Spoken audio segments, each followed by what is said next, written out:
righty. Bye-bye. Now we're owned by the Cook County Forest Preserve and managed by the Skokie summer collection of lilies. Is still pretty, very, very colorful. Now facilities, and matter of fact, the indoor, these huts, are called Quonset huts. Inside, we have plants in various stages of plant production. Crabapple trees. Now, those are crabapple trees. So on a sunny day like today, and if you're strolling through the Sheeta Garden, you need a little shade, well, you can stroll through the tunnels. Now also here on the left, this glass house, this is our greenhouse. A 55,000 square foot greenhouse where we have 37 climate controls. And actually those fans that are running, some of them you can hear, well, they're doing their job. And inside we have about a 12,000 square foot orchid area where we can grow our unusual orchids as well as tropical plants. Also, this area right here as we're driving through, this is where it all began. So back in 1972, right here is the site of our very first garden, along with a small greenhouse. See, folks, you're driving through history. One last thing I just want to mention here on the left, the screened area. This is where we house our bonsai tree collection. For some, a bonsai tree is, look at it. Sure you can. Oh, the medieval castle, maybe in Ireland or of the island makes it look bigger. Now we'll get a better look at Spider Island as we come around. Now, if you're wondering, if we do explore this island, are we going to find a lot of spiders? Well, actually not. The name Spider Island, one of our donor's wife was a very, very gentle person. Wouldn't even hurt a spider. So her nickname became Spider, and you probably are guessing it right now. So now the donor requested an island be named after her. So as we pass here now on the right, you have Spider Island. So you know how it got its name. Actually, the trees as we pass here on Spider Island are white birch trees. Well, folks, we're almost to the end of our tour. I just want to make a couple comments regarding the Regenstein Center. Inside we have 3 greenhouses, a moving tram. All right, let's continue. So, here on the right is another island. Actually, it's called Bird Island. Now, it's called Bird Island because our resident geese and ducks, they like to stop by and enjoy a little rest and relaxation. Also, birds from flying south for the winter and north for the summer also like to stop by for a little rest and relaxation. Now, as we come around, you'll notice on Bird Island, well, there are no bridges or pathways because no humans are allowed. Yeah, so it's only, maybe an occasional gardener or two just to make sure everything is A-okay for our bird friends. Now, also, you notice some growth or a lot of flowers actually popping up here on Bird Island. They're called surprise lilies, or some I refer to as resurrection lilies, a guest services area. So I think it's going to be a great place or facility to complement our visitor center. Now, since we're just passing through some of our parks, we have an anniversary. All right, 50 years, woohoo! All right, let's celebrate. I know you're all doing that happy dance back there, right? All right. We do know how to put on a celebration. We have our North Branch Trail as well as the Mary McDonald Woods. Now, the North Branch Trail travels through the garden. It's a multi-purpose trail for bicyclists and walkers and runners and joggers. Now, adjacent to it is the Mary McDonald Woods, yes, right? Earlier on, state tree of Illinois is the white oak. Yes, I know you all said that. All right.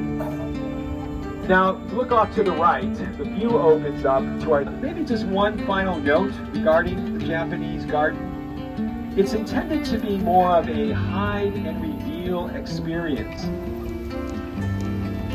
Now, the next garden is here on the right. Also, here on the left, as we drive up this building, this is our Plant Science Center. So here is the center of all our plant science research. Inside, we have glass-windowed labs where scientists, students, and even volunteers are hard at work performing their lab work. Now if you look up top, we have 2 rooftop gardens, where again scientists are studying various plants. Also at the bottom, look at the bottom, that area of ground gets awfully soggy at times. So what we did is you look closely through some here for many years. Now as we enter this campus area, a lot is going on. Actually on both sides of the road, we have our newest garden called the Sheeta Evaluation Garden. Here we also have a specialty evaluation area for our shrubs and perennials and vines and even roses. Actually, it's our 28th garden, and it opened late last year. And as I mentioned, the specialty evaluation area, well, that's important because it actually enhances our acclaimed evaluation program. These gardens, or as our scientists call them, rooms. Now as you walk through the garden, you notice all our plants, from flowers to shrubs to vines. Well, they have to start out somewhere. And actually that's somewhere, so if you look off to the left, the far left, this is our plant production area. Because right now we're entering the Dixon Prairie. Now this is an amazing area here, because at one time, so we went along and recreated 6 prairie types. Now maybe some of you might know this, but I'll ask anyway. What's a prairie? Well, if you said grassland, that's exactly right. And that's what we have here. Now the first one on both sides of the road is a bur oak prairie or bur oak savanna. Now you'll notice very few trees here. Well, actually there's a couple here on the right as we pass, but typically in a prairie you're going to find very few smells of a prairie. Now if you look off to the left, this is another prairie type, and actually these yellow flowers here on both the left and the right, well, they're yellow compass flower type called a tall grass prairie. Now at one time, about 60% of the state of Illinois was covered with prairie. Actually in the Chicagoland area, tall grass was one of the more common prairie. I guess that's why we got the nickname the Prairie State. Well, right now it's less than 1%. Maybe we should bring spurge. Now this prairie is more of a drier prairie than the others because the rainwater would actually run through the gravel and sand. So at the top of the hill, it would bloom earlier than the rest of the prairie. And then that rainwater that would run through the gravel and sand, well, it would collect as our Skokie River, which runs about a mile along our west side of the garden. And actually along the shorelines here, we have hundreds of native plants growing. And that's important because it creates an inviting habitat for bull muskrats and crawfish, as well as our trellis bridge. I'll take you from the Plant Science Center, which we just passed, to Evening Island, which we'll pass shortly.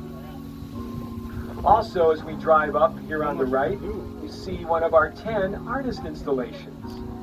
Now this is called the Rookery, and it's created by Patrick Doherty. Actually, it's my favorite of the 10 installations. Yeah, it's pretty amazing.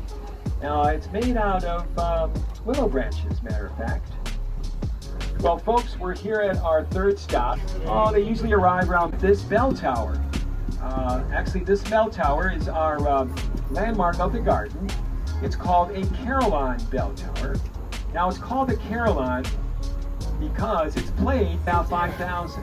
Yeah, it's pretty amazing. Now, the bell tower sits on Evening Island, and it's here where we recreated what is referred to as the new North American style garden.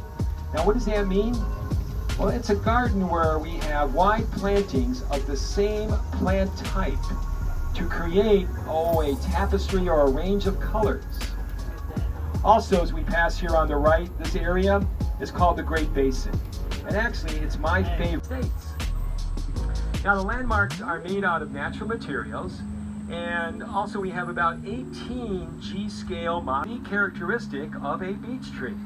Now, they do have an extensive family, about 600 various species of beech. Yeah, pretty large family. Now, the pathway on the right, as we pass, will take you to our native plant garden, as well as our landscape garden. Now, if you're a gardener, this could be the spot. beautiful path that you could walk along and maybe get some ideas regarding enhancing your home garden or even your home landscape. Now, if you look off to the left, these trees here on the left are magnolia trees. Now, if you're from the Chicagoland area, you might think, well, magnolia, springtime, yes, Chicago, yes. Actually, there are about a little over 200 different species of magnolia throughout the world. So it's not only just springtime in Chicago. Actually, it was first of its kind. Inside, we have the best fruit, vegetable, and herb varieties grown. It's also a totally organic garden. Outside, in the back, we have an apple orchard, as well as pear trees, along with various vegetable beds. Now, the produce here is hottest on Bird Island. Wondering, okay, what is going on? A couple more weeks. Because we cultivate the power of plants. The right